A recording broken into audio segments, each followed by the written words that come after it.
गिरीश आध्यात्मिक ड्रीम में बताते हैं आज मन की गति और विचारों की परिवर्तनशीलता। हमारे मन के विचारों में कैसे होता है परिवर्तन, सुनिए सारा हाल। साथियों, हमारे मन की गति जो है वो वायु से भी अधिक गतिमान है, ये सभी जानते हैं। और हम किसी प्रतिद्वंदी को देखते हैं, चाहे वो देश में हो, विदेश में हो, रास्ते में हो, घर में हो, बाहर हो, तो हमारे मन के विचारों में आ जाती है परिवर्तनशीलता। जब हम अपने कार्य के उद्देश्य से घर से बाहर निकलते हैं, हमारे मन में होते हैं केवल अपने कार्य के प्रति ही विचार। किंतु जब हम रास्ते में जा रहे होते हैं, अगर कहीं कोई दृश्य हमारे सामने किसी व्यक्ति के झगड़े का आ गया, कोई प्रतिद्वंदी दो आपस में लड़ रहे होते हैं, तो हमारे मन में ज़रूर भावना आ जाती है कि जो कमज़ोर पड़ रहा है उसकी हम मदद करें। और हम रुक जाते हैं, देखने लगते हैं। साथियों, इतना ही नहीं, हमारे साथ बहुत बड़ी भीड़ भी इकट्ठी हो जाती है और सब देखते हैं। सबके मन में लगभग एक ही विचार होता है कि कमज़ोर प्रतिद्वंदी की मदद की जाए।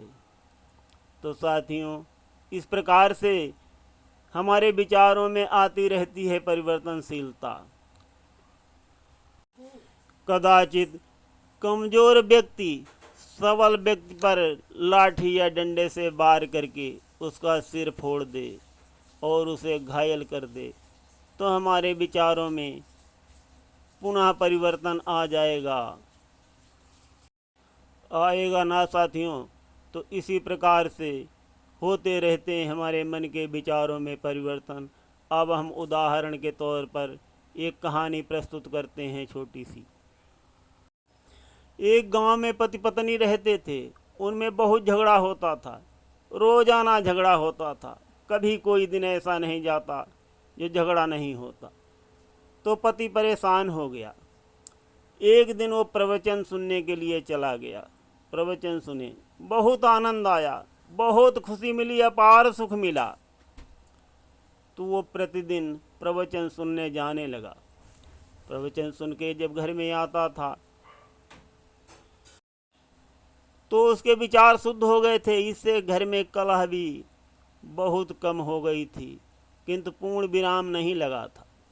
एक दिन उसने सोचा कि हमारे घर में प्रवचन सुनने से कलह तो कम हुई है, किंतु पूरी तौर पे विराम नहीं लगा है।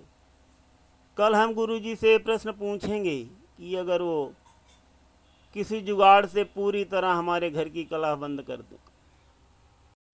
तो अगले दिन पति जाता है प्रवचन सुनने और गुरुजी से बोलता है कि ये गुरुजी, मैं प्रवचन सुनने आ रहा हूँ, मुझे फ़ायदा तो मिला है किंतु पूरा फ़ायदा नहीं हुआ है। अभी हमारे घर में कलह अब भी हो रही है। कैसे हमारे घर की कलह पूरी तौर पे बंद हो जाए गुरुजी, ऐसा कोई उपाय बताओ। तो गुरुजी ने एक छेंदों वाली डलिया दिया और कहा कि जाओ इसमें पानी भर के लाओ। तो गया पानी भरने।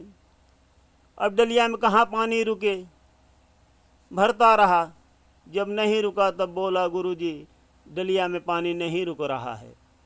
तब गुरुजी ने कहा कि डलिया को वहीं रख दो और प्रतिदिन इसमें पानी भरते रहो। तो ऐसा करने लगा वो। कई दिनों तक वो पानी भरता रहा, किंतु डलिया में पानी रुके ही नहीं। एक दिन पुनः गुरुजी से बोला कि गुरुजी, मैं डलिया में डेली पानी डालता हूँ, पूरी भरता हूँ उसको, किंतु उसमें पानी रुकता ही नहीं, मैं क्या करूँ। गुरुजी कहने लगे कि डलिया को उठा के देखो, कुछ उसमें परिवर्तन हुआ है कि नहीं। तो उसने गया और डलिया को उठाया तो देखा नीचे की मिट्टी साफ हो गई है और डलिया के छेद कुछ छोटे पड़ गए हैं। तब वो कहने लगा कि गुरुजी, परिवर्तन तो हुआ है। नीचे की मिट्टी जो थी गुरुजी, वो पूरी तरह साफ हो गई है और डलिया के छेद भी हैं, वो भी छोटे छोटे हो गए।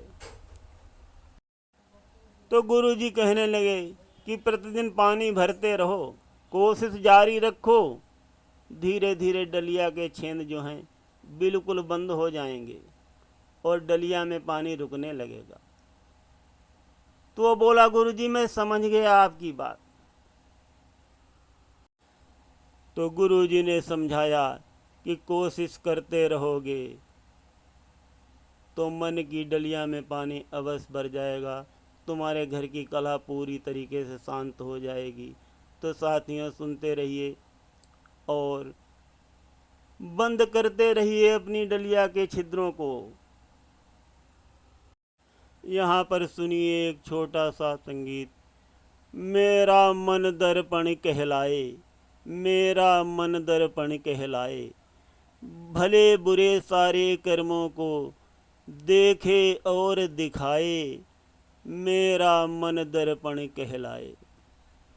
मन ही ममता, मन ही ईश्वर, मन से बड़ा न कोई, मन उजियारा जब जब होवे, जग उजियारा होए।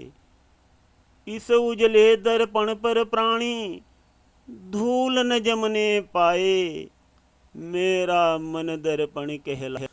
सुख की कलियां दुख के कांटे, मन सबका आधार, मन से कोई बात छुपे ना, मन के नैन हजार। जग से चाहे भाग ले कोई, मन से भाग न पाए, मेरा मन दर्पण कहलाए।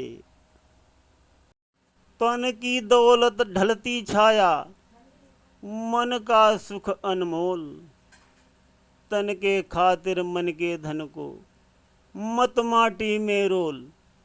मन की कद्र भूलने वाला हीरा जन्म गंवाए, मेरा मन दर्पण कहलाए। तो साथियों सुनते रहिए गिरीश आध्यात्मिक ड्रीम में अच्छी अच्छी रोचक कथाएं, कल्याणकारी कथाएं, और भरते रहिए अपने मन के विचारों की डलिया के छिद्रों को और सफल बनाइए अपने जीवन को। धन्यवाद।